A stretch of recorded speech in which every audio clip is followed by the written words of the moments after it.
Assalamualaikum warahmatullahi wabarakatuh.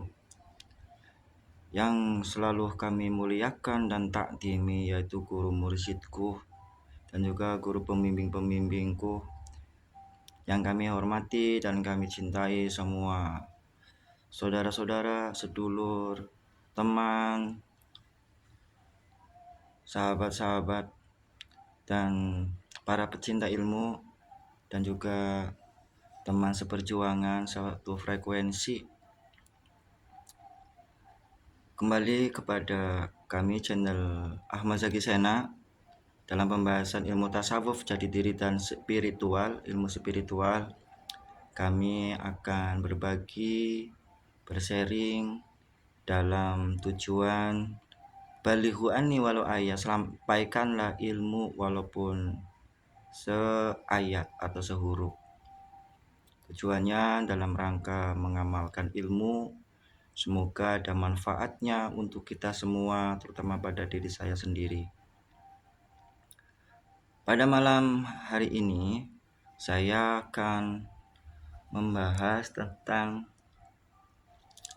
bagaimana cara kiat-kiat menghadapi orang yang terkena penyakit atau mengalami keracunan, baik dari makanan atau obat,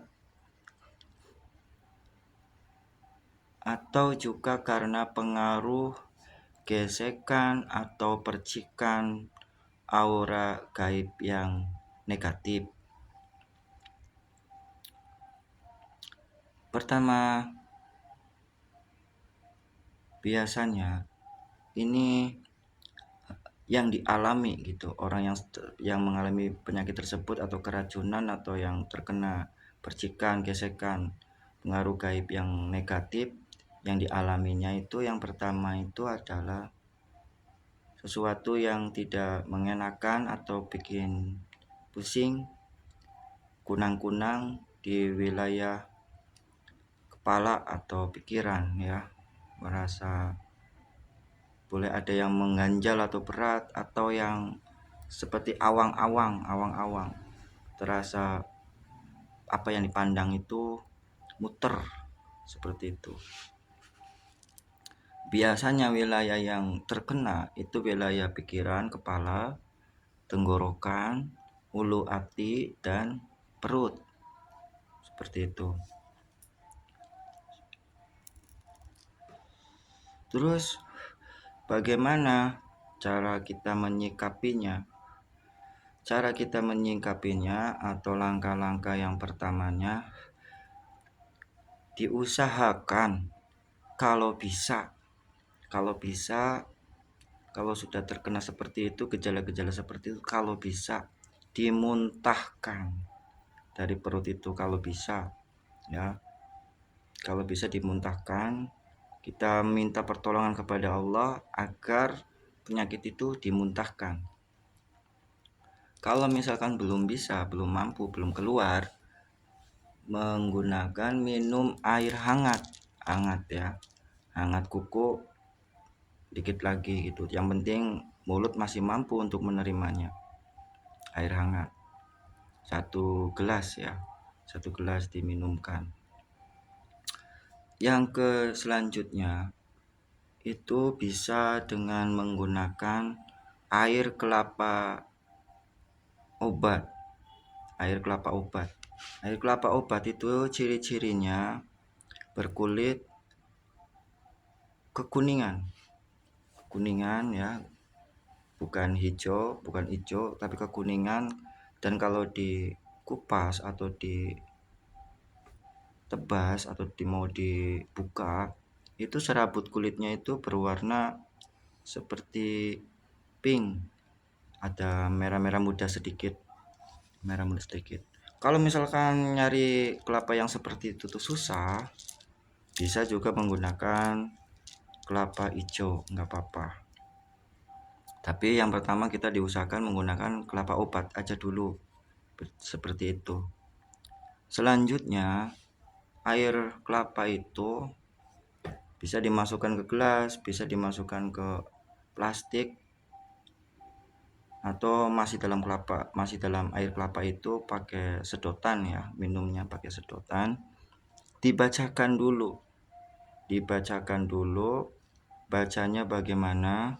Bacanya adalah Bismillahirrahmanirrahim. Masmihi syai'un fil ardi wala fis sama'i wa huwas sami'ul alim. Tuh. Terus yang kedua itu baca 3 kali ya. Yang kedua dengan membaca surat Al-Ikhlas, Qul huwallahu ahad 3 kali, surat Al-Falaq, Anas sekali. Terus setelah itu membaca sholawat Bani Hashim. Sholawat Bani Hashim itu yang bagaimana? Mungkin banyak yang tahu ya.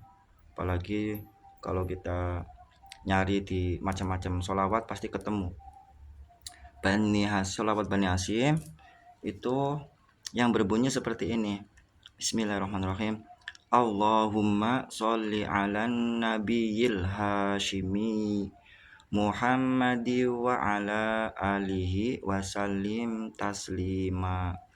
Nah, itu berbunyi seperti itu. Sholawat Bani Hashimnya dibaca 3 kali. Dengan mengharap keberkahan dari sholawat tersebut.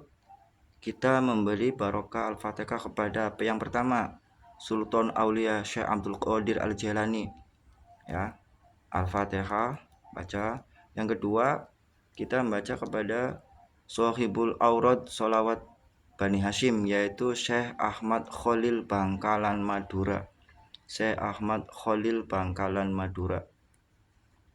Baca hadiah Al-Fatihah terkhusus untuk Sohibul Aurad Sholawat Bani Hashim, Syekh Ahmad Khalil Bangkalan Madura. Al-Fatihah. Selanjutnya baca surat Al-Fatihah sekali lagi untuk menetralisir diri kita biar pengaruh dari racun atau pengaruh dari efek gaib yang menimpa kepada diri kita itu keluar. Bisa melalui nantinya itu keringat, bisa melalui kotoran-kotoran yang dikeluarkan pada tubuh kita, bisa melalui air kecil atau air besar. Seperti nanti itu keluar penyakitnya. Gitu. Selanjutnya, untuk biar tuntas, kita kalau mandi diniatkan mandi peleburan penyakit. Mandi peleburan penyakit itu niatnya ya pakai bahasa Indonesia boleh, pakai bahasa Jawa boleh. Doanya bagaimana? Doanya, niat saya mau mandi untuk membersihkan kotoran lahir batin, penyakit lahir batin dari gangguan kejahatan jin dan manusia yang ada pada dalam tubuh jasmani rohani saya, agar keluar melalui keberkahan air mandi ini. Dan baca dalam hati sholawat 3 kali sama Allahu Akbar. Bismillahi Allahu Akbar. Bismillahi Allahu Akbar. Bismillahi Allahu Akbar.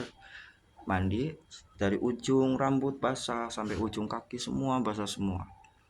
Insya Allah semuanya dengan pertolongan dan keberkahan dari Allah biiznillah, dengan syafaat keberkahan sholawat Kangjeng Nabi Muhammad yang sayang kepada umatnya, sehingga kita diberi kesembuhan oleh Allah Subhanahu wa taala. Amin. Begitulah kira-kira terapi atau metode kiat-kiat untuk menangani penyakit atau suatu yang kita alami yang berindikasi keracunan atau terkena percikan gesekan dari aura negatif gaib ya, yang sifatnya gaib yang menimpa pada tubuh kita, yang tadi indikasi yang dialaminya gejala-gejala seperti itu, seperti kepala puyeng berat, kunang-kunang, seakan yang kita lihat itu bergerak puter-puter, terus lemas badannya, pusatnya itu di pikiran, tenggorokan, ulu hati, dan perut. Semoga ada manfaatnya, kurang lebihnya mohon maaf. Kalau misalkan ada perbedaan cara, itu menjadi rahmat, semoga menjadi suatu hasanah perbendaraan ilmu spiritual untuk kebaikan kita semua. Assalamualaikum warahmatullahi taala wabarakatuh.